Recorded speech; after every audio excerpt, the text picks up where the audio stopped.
Wanita boleh tak kena angin pasang ataupun bahasa perubatannya hernia? Boleh.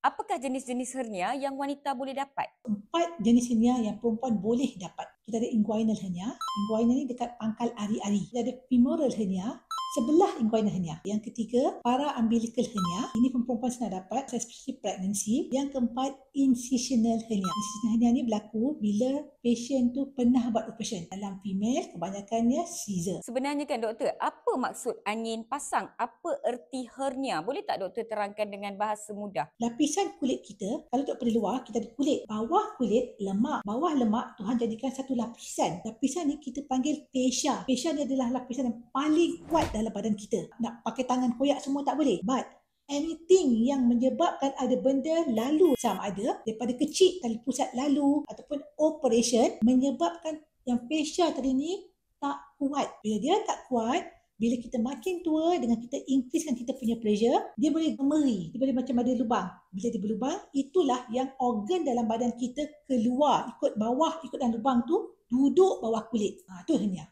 Apakah jenis aktiviti yang meninggikan risiko dapat angin pasang? Orang suka pergi gym. Banyak aktiviti yang dia angkat berat semua tu, dia akan increasekan pressure dia. Itu sebab kalau you all perasan, yang betul-betul professional, orang akan pakai macam korset. Tak nak kasih defect tu terbuka. But since you increase you punya pressure, boleh terbuka. That's one. I tengok dalam young patient. Yang kedua, lepas pregnancy. Yang ketiga, katalah orang tua-tua. Bila orang makin tua, kita akan ada problem satu, kita punya badan makin naik. Bila kita punya badan makin naik, kita punya lapisan kulit bawah banyak lemak. Lemak ni yang membuatkan lapisan itu tak kuat mana. Jadi hernia boleh keluar. Yang kedua, bila kita makin tua, mesti ada simptom susah nak kencing, especially lelaki. Because this is aging process. Yang ketiga, kita akan senang kena batuk-batuk. Benda inilah yang membuatkan kita increase kita punya pressure. Yang keempat, bila orang-orang susah. Contoh macam memang kerja berat, yang memang mengangkat berat-berat, benda-benda tu semua memang akan increase dalam perut punya pressure. Hernia ni ada rawatan ke? Apakah rawatan yang sesuai dan wujud untuk masalah hernia ataupun angin pasang? Usually pakar akan cadangkan untuk operation because the risk untuk recurrent hernia datang balik 20%. 20% tu tinggi Kenapa kita cadangkan buat operation? Apa yang sebenarnya yang keluar dekat hernia tu? Ada dua benda yang akan keluar daripada organ dalam badan kita. Satu, paling simple,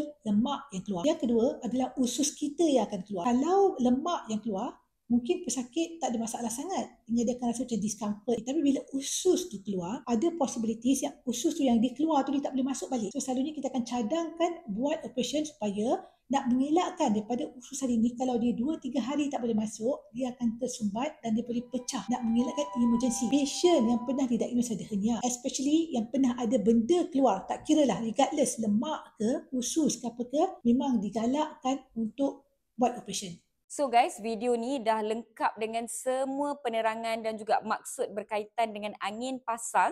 Jadi jangan lupa untuk save dan share video ini kepada semua rakan-rakan anda, terutamanya yang suka pergi gym dan kepada sesiapa sahaja yang berkemungkinan ada risiko dapat masalah angin pasang. Sebelum tu kita ucapkan terima kasih kepada doktor pakar yang berkongsi begitu banyak informasi. Saya Dr. Nur Azlinda Mak Lazam. Saya merupakan pakar bedah umum. Saya merawat kes-kes seperti gallbladder disease, batu karang di empedu, hernia, appendix. Saya juga merawat kes-kes kanser. Contoh, kanser thyroid, kanser breast dan kanser usus. Saya bertugas di Ara Damansara Medical Center. Ara Damansara Medical Center membawakan video berbentuk pendidikan kesihatan ini khas buat anda semua.